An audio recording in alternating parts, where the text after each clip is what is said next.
and then watch it do like 200 damage. Oh my god!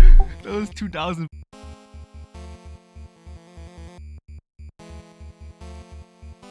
For mastery tree, go to the left half path to grab a passive that lets you deal more damage the more debuffs the enemy has, and then the middle path to grab 20% more damage to crushing strike. Percent damage is very useful, so you want to grab that. That's my advice. Sultry, you want to get damage 2 as usual, and then get the middle left path of health. And then for Sundry, try to grab speed and luck if you can. They're pretty useful on an occasional note. Anyway, Selectum has a skill called Bane. It's a 1 energy move. It's really good for AoE. You snap your finger, you deal poison debuff, which means you get a guaranteed damage buff from that. And yeah, it's just a really cool race skill overall. Mucilage you don't really use because, well, you're DPS class.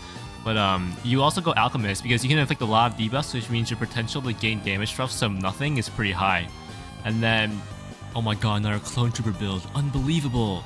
But on serious note, you want to use the Dark Blood Gauntlets whenever you can deflect the debuffs, because you'll be able to gain damage buffs much quicker. And if you can't inflict debuffs back to the enemy with deflection from the Dark Blood, then use Inferno Gauntlets. That's your second best choice. And then, if you're not familiar with Brawler already, essentially, the Slime Race has a passive called Slimy Shield. If you block a normal attack, you will deflect debuffs on them, the weakness and blindness, right? And then Brawler, you get a buff every time the enemy gets a debuff inflicted by you. So basically, by blocking, you essentially gain 2 damage buffs. And anything you deflect with Dark Blood Saestis, you also get a damage buff from that.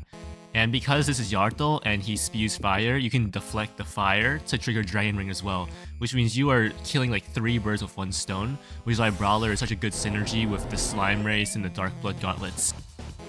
Basically, I would recommend playing this class if you are like more solo oriented or if you're playing with less players, because you will need to get a lot of aggro and block a lot of attacks in order to make full use and full potential of Brawler.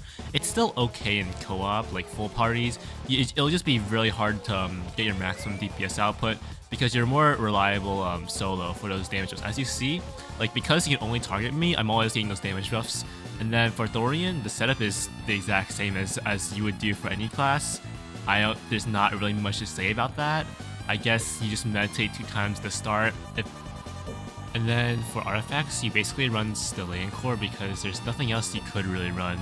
It's not really the most potent debuff applicator.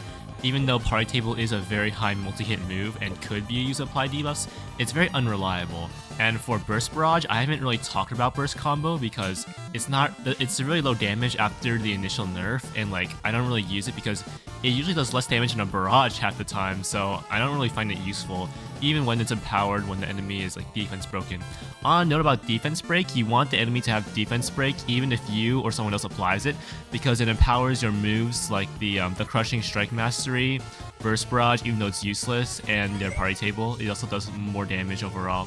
Like, it's not just the Party Table thing, the defense down just being defense down, it's also because the passives and the move description says that the normal defense break empowers the rear moves and such. And then this run, it wasn't a complete nuke, it was to show another type of gameplay. So like, in case your Crushing Strike doesn't crit, the Party Table is actually a really reliant source of damage. You want to use Party Table right after, because it actually does like decent damage, and it can serve as a semi-nuke. When combined with your non-crit Crushing Strike, it basically equals out to a critical hit Crushing Strike, which means that it's pretty worth. And then I didn't run any Shattering Gems. Actually, my weapon had 0 gems on it, I'm pretty sure. Actually, I think it had 2 volts, but like, you should run like 7 Radiant Shatterings, because this is like one of the classes where it's the most worth it to run Shatterings, because you already gain insane damage boosts from inflicting debuffs, and you already have a mastery that lets you deal more damage the more debuffs you deal on the enemy. Unfortunately, those damage buffs only last a turn or 2, so you need to make quick use of them and quickly nuke them.